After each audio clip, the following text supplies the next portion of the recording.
Hi, Ann. Hi, Nathan. Thanks for helping my project. Anytime. Could you say something about yourself? Sure. My name is Ann Cooper. I'm from Minneapolis, but I'm here in Houston at the beautiful Courtyard Marriott right across from NASA to visit a friend of mine. You may know him. And what'd you do today? I went to the Houston Space Center today. 7 hours. 7 hours? Yes. What'd you do at the Space Center? I had breakfast with an astronaut. This guy. And then I took a tour, a customized tour, a Nathan Price special. $0. 0. 5-star TripAdvisor. Excellent. What all did you see? Oh, so we took the tram. I got to see Mission Control, which was my favorite part. We also got to see the Space Lab and go inside the shuttle and the 747, where baby planes are made, someone told me. No, I just saw so many things. I liked the popcology section about space and pop culture. That was pretty cool. And then we saw the interview or the presentation by that same astronaut. Felt like I knew him. So it was good. Yeah. It was amazing. So did you know that we're planning to send people back to the moon again? Ironically enough, yes. Yes. I may have heard a little something about that. How'd you find out about it? Well, one, through this amazing daily podcast or newscast or whatever we want to call this. Actually, you were the first person that told me about it about 2.5, 3 years ago. Yeah. What do you think about it? I'm torn. Okay. Because I think it's just amazing what mankind has done, and walking on the moon and going to space and making that kind of a global effort. It's not only about Americans or Russians, but it really truly is a kind of global effort when you see the names of all the different countries and the astronauts and everything coming together. So I think that is an amazing feat of humankind. I'm also always suspect of spending money that's outside of this outside of this earth on things to improve the way of life. So a little bit torn. What do you think we're not spending enough money on? Oh gosh, how long is this interview? We could go for hours. We have up until 6 o'clock? Oh, that's 6:30? true. Yeah, it's 6:30. No, so I think there's a lot of work from a global perspective on our environment, global warming. I think, poverty, cleanliness of water, access to clean water, all of those things, deforestation and everything else. There's a lot going on this planet. So that's what makes me torn. But, some people want to use space to like Jeff Bezos, for example. Did you know he has a space company? I do. I did know that. Yeah. Have you ever heard him talk about his goals and what he's... Not at length, no. I sometimes bucket the rich white guy race to space in the Richard Branson, Elon, Jeff thing, and sometimes think it's a place for billionaires just to spend money because they have so much they couldn't possibly spend it on Earth. So where else does they spend it? But no, I haven't kind of spent a lot of effort trying to understand their points of view, which is not great. So I shouldn't have such an opinion. But that's why I'm torn. Okay, so let me tell you what Jeff Bezos says. Okay, please. Whether or not you believe it or not, that's a whole different thing, and whether or not he's doing it. But he says that whenever he started at Amazon, he wouldn't have been able to do it if there wasn't already a credit card, process for people to do online payments. If the internet didn't exist, if the shipping didn't exist. But today, if you want to have a startup in space, it would be almost impossible for a college kid to do it or something like that. Right. So he sees himself as building the basic infrastructure that will allow for all these startups to go and do amazing, unimaginable things in space, and eventually lead to being able to move heavy industry and manufacturing and mining and those types of things off the planet, and then kind of make Earth more of just for nature and for humans. And assuming that you're able to achieve that, what do you think about his goals? The only one on screen. There you go. Yeah. Well, you're the key person. I'm just... What do I think about that? Well, first of all, logistically, someone else has got to do some of that, manufacturing. Right? So you're going to need to create societies in space. Is that what you're kind of referencing? You'd have to bring, the Earth couldn't remain just for the animals and the people. You'd have to bring those people up to do a lot of those pieces of those startups. Yeah. So, colonization, right? That's part of there's a section around Mars, and, could humans live on Mars? It's just a good dialogue. It's what I like to call a cocktail conversation, because is it better to focus on creating a secondary colony, for example, or is it better to spend the money to ensure the well-being of the current colony? Yeah. Can you do both? Well, honestly, we've been able to do lots of things. We make Right. movies and live life at the same time. Some of us make movies, not all. Yeah, I think it's an interesting concept, and some wise person told me that it was only 0.5% of the government's budget on what we see that NASA produces on 0.5% of a budget, which is pretty amazing. So again, it just begs that it's a deeper conversation, and why I'm torn. I think it's amazing, and you don't have huge draws of crowds like we saw today at the Houston Space Center if it isn't intriguing to the population. Yeah, that's true. But there's huge, crowds going to like sporting events and to, kind of like carnivals and things like that. But more tangible, right? Something that you can't see or experience yourself. You could say like space exploration is a little bit similar to religion in some capacities. Yeah. There's a bunch of faith and hope that you're putting into that field without ever experiencing it yourself. We were talking earlier about how so many there's conspiracy theorists that think that landing on the moon was a hoax. Well, it's quite an orchestrated hoax if that was true, because like taking the tour today and seeing all of what I saw, it would be pretty amazing to do that.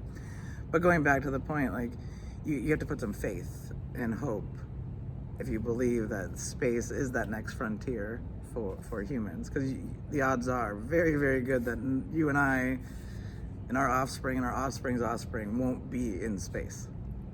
So you've got lots of time before it's colonized, before it becomes to fruition and people's hopes are actually realized. Yeah. It's just kind of interesting, like technology. Today we saw the pop culture thing. Yep. You had all these like play robots created in like the 80s, right? And people are like, whoa, we'll have like this robot and do stuff. Those robots did very little, right? But still no hoverboard from Back to the Future. Yeah, but then we kind of stopped that. But one thing you didn't see there was like any idea of like the communication devices that we had, the computing devices. It was very, like, I don't think anybody then could imagine like the internet having unfolded the way that it did. Yeah, fair enough. Well, and they mentioned on part of the tour that we would never have had smartphones when we had them if it wasn't for space exploration and pushing the boundaries of the technology that we need to get there, that then manifests itself in the world of the smartphone, for example, on Earth. So whenever you think about the future of humanity, what do you see? 100 years, 200 years, 300 years? What does it look like?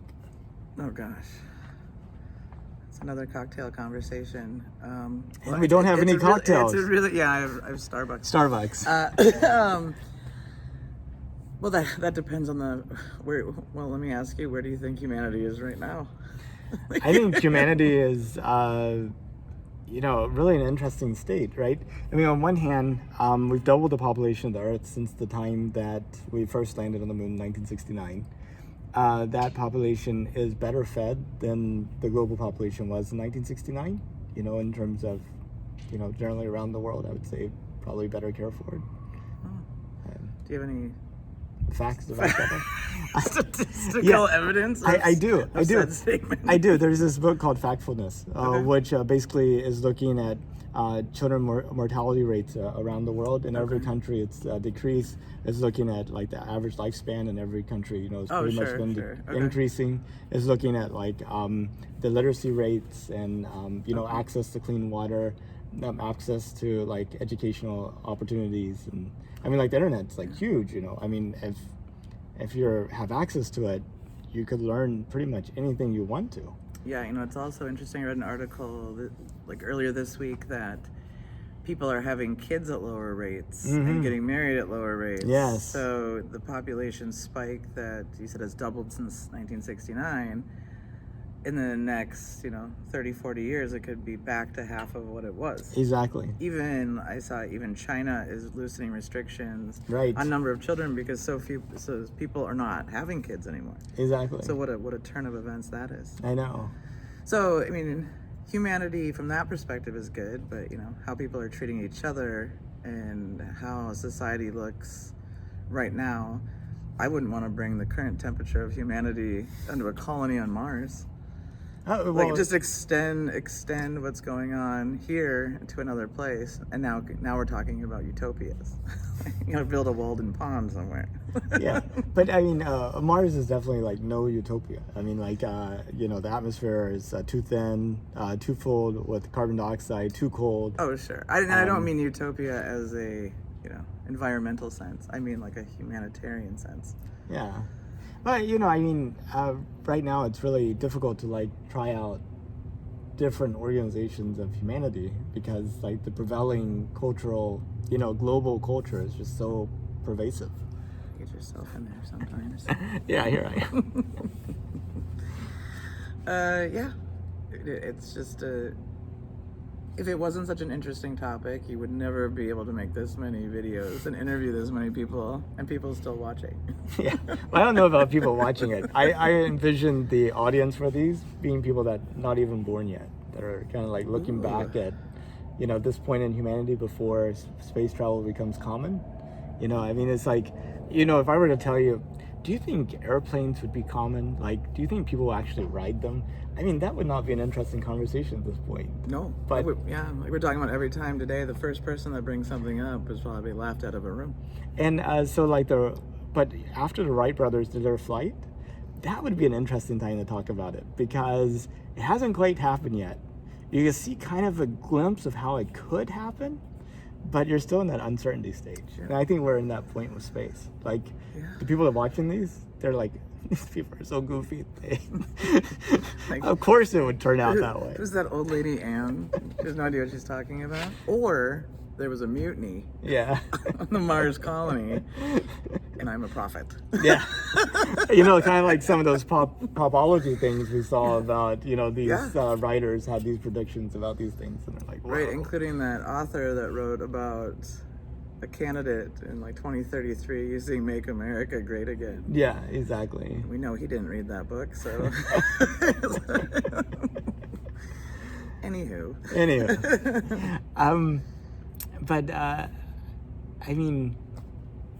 Mars would be like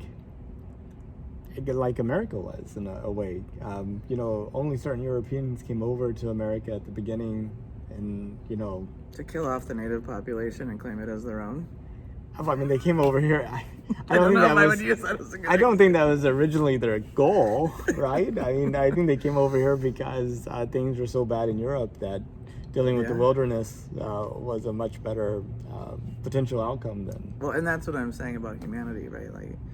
Yes, they were escaping persecution from whereas they came. Mm-hmm. However, when they got here, regardless if they intended to do what they did, it was a slaughtering and near extinction of a native population that already lived here.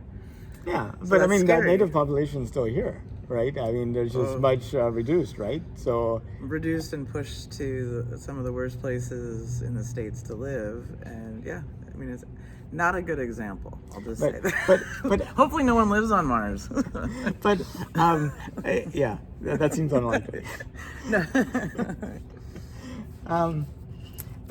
So Elon Musk, have you heard of him? I have. What do you know of him? His Teslas are pretty fast. Yeah. Insane mode. I know that he's neurodiverse. He's on the spectrum. I know that he likes to smoke a little weed once in a while, which is okay. Unfortunately, on podcast where people see it. And that's okay. There's way worse things in the world to do than smoke a little weed. Hell, it makes some people better people because it mellows them out. Who knows? Who knows? But I know he also said something to derivative of there's only a 1% chance we're not living in a simulation. Yeah. Which I think is kind of a good conversation topic. Because whether or not you agree with it, it's still a mind bender. I know. Love How would movies you like prove The it? Matrix. And Yeah, exactly. how do you prove anything, really? And plus, it would explain so much. So many, like. Well, if this truly is a simulation and we're reset, I would like to be reset as someone who could eat whatever they want and not have to worry about it. Give us 2 minutes, okay? Okay. That's tomorrow's interview. Yes, exactly. You'll hear from Jackson again. Right. So if it was safe and affordable, would you take a trip to space? Yes. Like how It far doesn't would have to you be go? that safe. Would you go to orbit, to the moon? Would you immigrate to Mars? No, I don't think I'd immigrate to Mars. I mean, I would love to go on the moon. I think orbit would just be as if Neil Armstrong got to like the second to last ring of the ladder and said, good enough. So yes, I mean, if we're playing with what could be, I think that would be great. I mean, most people die of cancer or getting hit by a bus. If I die on a moon mission, at least I'd make the papers. Maybe. I mean, Don't tell me I wouldn't make the papers. This is hypothetical. Are you going to ruin my hypothetical? Well, I mean, not all plane crashes make the papers, so. This is not a plane. Yeah. I'm not going to the Bahamas. I know, but at some point, maybe the moon travel becomes so common. Oh, okay. That you would be like one of, thousands of people that had gone. I mean, at that point, you might totally just ruined it for you asked me ideally, and then this is what you come This is back what I with. did. You asked me ideally if I'd go to space, and then you're telling me all the reasons why. I know. It's like, Don't cry. I'm not. I'm trying to get something flying out of my eye. Okay. So imagine this. Your future generations immigrate to Mars, and your great-great-great-granddaughter is on Mars, grown up her entire life on Mars, okay? And she has this history project to do. Before space travel became common, what was humanity thinking? What was it like? And she comes and sees her great-great-great-grandma Anne video, looking for some nugget to give her an A on that paper. What would that nugget be? Oh. Start Botox in your late 20s. All right. No, I don't know. I guess but the nugget would be regardless of where you live, you should still just try to be a good person. It doesn't really matter, and you should do things better for others than maybe that have been done unto you. But I don't know if that's wisdom or a nugget, but that would be what I would say. And the Botox thing from earlier. Well, good. Well, thank you so much, Anne. I really appreciate your time. Is there anything you want to add that we missed? No. I think this is a cool project, and I think in 40 years, when I'm on my deathbed, I'll like to come back and see how wrong I was. Well, hopefully. And if people are watching this and I do die on my moon mission, can someone put it in the paper? So Nathan's wrong. I am putting it in the paper. I am putting it in the paper. You can put it in the classifieds. I don't care, as long as it makes the paper. Looking for Anne. And not in the obituaries. That's cheating. Yeah. Okay, very good. Bye-bye.